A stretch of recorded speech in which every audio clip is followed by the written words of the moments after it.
Have you ever had an experience that suggested someone else was in your house, and just thought "I don't want to know" and left it? Sometimes, fear of the unknown just seems like a preferable option than facing the real, concrete danger. Normally it's nothing, though. One time, the beeper function of my wireless housephone went off, when I was the only one home. It could only be called from the living room. Another time, I swear someone took some change from my desk. They're all probably just slightly disconcerting tricks of the memory. But what would you do when something truly suggested happens? Would you run, or just ignore it, like I did? Last Monday was a normal day. I got up, brushed my teeth, changed into school clothes, all little parts of my morning ritual. It seemed like it would be another totally unnoteworthy day, until I saw the strings. There were 3 or 4 thick twine strings in my room. They crisscrossed between the walls around my bed, one attached to the door.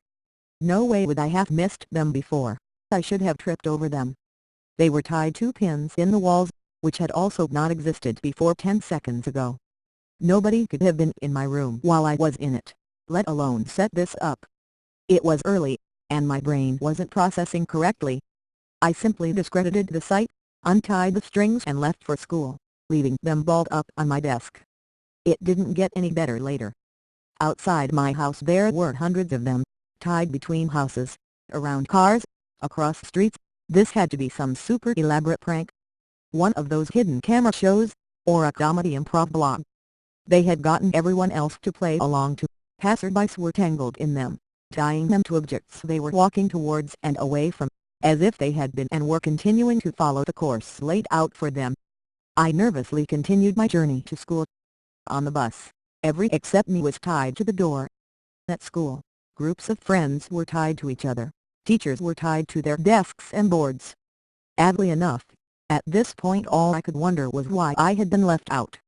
When my friend Lucy sat beside me in first period, she simply plunked her bag down on my lap and rested her chin in her hand, looking right past me to the window outside. "Hey Lucy." No response. "Come on, I didn't expect you to be in on this too." She sighed and started taking books from her bag.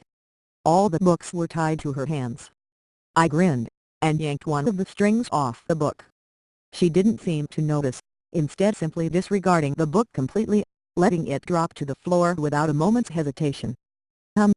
I leaned down, picking up her book and placing it back on her desk. She took no notice. "Well, if that's how we're gonna play it."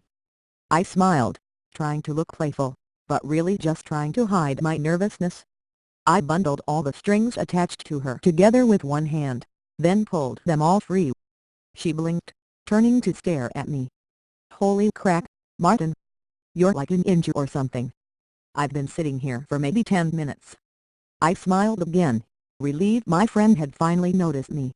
"Where did all these strings come from?" She gasped, seemingly noticing for the first time. "I assumed you were all fucking with me."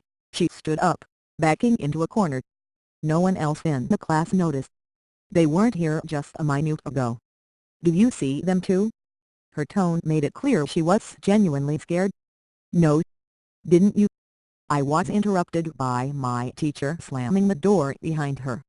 Everyone except me and Lucy murmured a good morning, and still, no one seemed to pay either of us any notice. "People have been ignoring me all day," I said to Lucy, before turning to our teacher. "Hey, dumb bitch. You can't teach for shit." No reaction. "I'm getting away from all this shit." Lucy pulled a few strings aside and left the class. I followed, and surprise surprise, no one else noticed. We wandered the corridors, leaving and entering classes as we saw fit. Whenever we untied a chair or book from someone else, it was like it suddenly didn't matter to them. It didn't exist. I showed her the street outside. There were more strings than when I came in this morning. Twice as many. We carefully picked our way through the tangle, making our way to a nearby coffee shop. Not particularly grand, I know. But what would you do in our situation? As I said, fear of the unknown sometimes seems like the safer option. On a few occasions, I suggested we untie a few more people. Lucy was opposed to it, remembering how terrified she'd been. In the coffee shop, we grabbed a couple of sandwiches and drinks from the fridge, We found a table, untied all strings attached to the chairs, and sat down. We both ate in silence, both of us too scared, both of us distracting ourselves by watching the strangers in the shop, oblivious to the strings. After 20 minutes, Lucy spoke up. "Now she gonna take that sandwich," she said, pointing at a woman across the shop. Sure enough, she walked to the fridge and took the plastic-wrapped sandwich she was tied to. She pays for it and leaves. She did so, according to the prophecies of the strings. That guy doesn't intend to pay. I watched as a man took his coffee and ran out of the store, the two servers just looking too exasperated to go after him. "This is horrible," she whimpered. "Let's go. Please."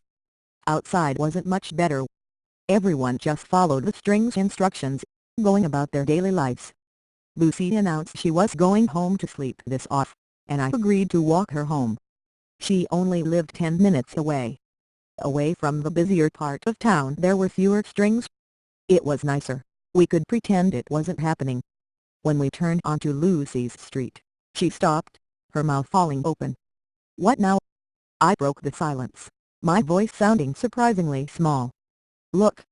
She pointed outside one of her neighbor's houses. I saw it clearly, and I'll take my memory of that moment till the day I die. The little darkin', maybe 3 feet tall, walking along with its knuckles on the ground, almost like a monkey. It had her bulbous yellow eyes taking up about half its face, and no mouth or any other facial features. It was holding a hammer and a ball of twine, which it was letting out behind it. It walked quickly and quietly from the front door of the house to the mailbox. It stopped, hammered a nail into the side of the box, and tied its string around it. It turned to face us, and stopped when it spotted us. My bottom fell out even further than it had already been, but it just stared with a look of surprise and curiosity. You could almost say it was the more frightened one. Suddenly, it beckoned to us with its tiny hand. I looked at Lucy. She hadn't moved. I looked back at the imp, which stared at me. I halved the distance between us, and then halved it again. This wasn't fear of the unknown anymore, it was fear of this little guy. Didn't seem like anything to be scared of. When I was a meter away from it, it extended its hand. "Up. Hi." I shook it. It nodded in approval, blinking its massive yellow eyes up at me. "So you're the ones in charge of the strings?" It nodded eagerly.